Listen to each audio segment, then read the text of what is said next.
監督・脚本は実録ドラマ「フルートベール駅伝」でデビューし、ロッキーの続編をスタローンと撮ったクリードで名を挙げた若手監督ライアン・クーグラー。本作の要である美術はクリードに続きハンナ・ビーチラーが担当した。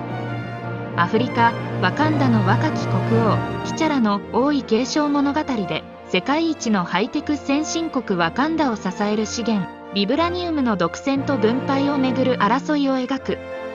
鎖国と開国、国民と世界の間で揺れ動く王ブラックパンサーをチャドウィック・ボーズマンが演じた。その王位に挑戦する LA 育ちの迷いなき虐殺者キルモンガー役マイケル・ B ・ジョーダンはクーグラー監督と3度目のタッグになった。なぜオークランドから始まるのか。映画はロサンゼルス・オークランドから始まる。時は犯罪率が頂点に達した1992年。大勢の黒人たちが貧しさと暴力に苦しんでいた。その事実を匂わせつつ、カメラはバスケ少年たちを捉える。監督であるクーグラーは1986年オークランド生まれ。ちょうどこの少年たちと同い年くらいだ。つまりこれは彼自身の物語であり、自分のルーツと向き合い、アフリカ系であるとはどういうことかという問いに答えを出そうとする話にもなっているのだ。ボール遊びを止め、空を見上げる少年たち。ワカンダ最新鋭の飛行物体が飛び去っていく。このシーンはラストとブックエンドになっている。オークランドの同胞のためになすすべはなかったのか、助けを差し伸べる者はいなかったのか。自分はこれからどうあるべきなのか、クーグラーの着地に注目したい。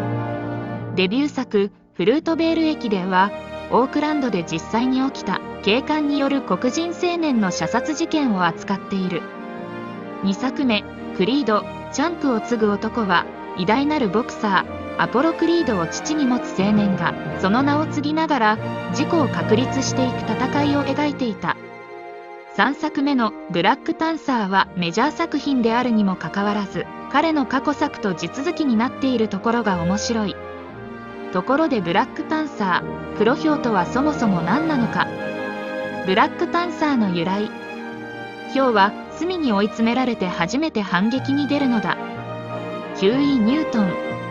ブラックパンサーという名前は公民権運動真っ只中の1965年、やはりオークランドで発足した黒人解放を目的とした武装政治組織ブラックパンサー党に由来する。ヒューイ・ニュートンとボビー・シールにより結成され、全身黒ずくめに銃を構える集団はインパクトが強烈で正直怖い。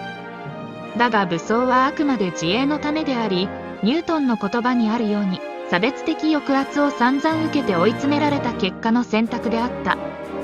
それにこの党は急に出てきたわけではない。公民権運動活動家で一番有名なのは非暴力の穏健派キング牧師だが、対極にいたのが過激派のマルコム X だ。彼の父は差別主義者によって無残に殺され、母は精神を病み、自身も差別に苦しんだ。彼は大人になり、同胞のために立ち上がる。1965年2月21日、15発の銃弾に倒れるまで抗議し続けた。その彼の熱い魂を受け継いだのがブラックパンサー党だったのだ。マルコムの生きようはスパイクリーによってマルコム X として映画化された。そしてクーグラー監督はスパイクリーの大ファンであり、マルコム X が特に好きな作品だと公言している。今回の敵キルモンガーは生い立ちも思想もマルコム X にかなり近い。彼も追い詰められたヒョウなのだ。アフリカ系であるとはアフリカ系であるとはアーティスティックであること。本作の素晴らしい特徴の一つが美術だ。セット、衣装、小道具、すべてにアフリカンなデザインが施されている。企画段階で自身のルーツであるアフリカを回ったクーグラーは、その大地と年月によって育まれたアートにたどり着いた。奴隷や搾取の歴史の中で奪われなかったもの。美しくカラフルなアートこそがアイデンティティの象徴なのだと。アフリカ系アメリカ人ハンナ・ビーチラーによる圧巻の美術が映画全編を彩っている。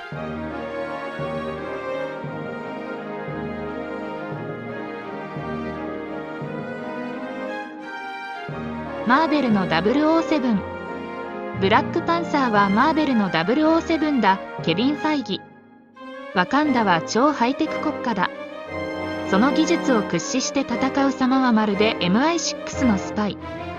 韓国のカジノのシーンに至ってはスカイフォールの上海のシーンそのままだ。それもそのはず、マーベルのドンことファイギ氏の命によりブラックパンサーのコンセプトはジェームズ・ボンドに設定されているのだ。過去作クリードで登場人物がスカイフォールを見ながらくつろぐシーンを演出したクーグラーがこの案に乗らないわけがない。シチャラにさまざまなハイテク機器をお届けする妹のシュリは旧国王お付きの女性はマネーペニー、舞台はカジノ、夜のカーチェイス、機器として007ごっこに興じるクーグラーが目に浮かぶ。しかも本家に劣らず最高にクールだ。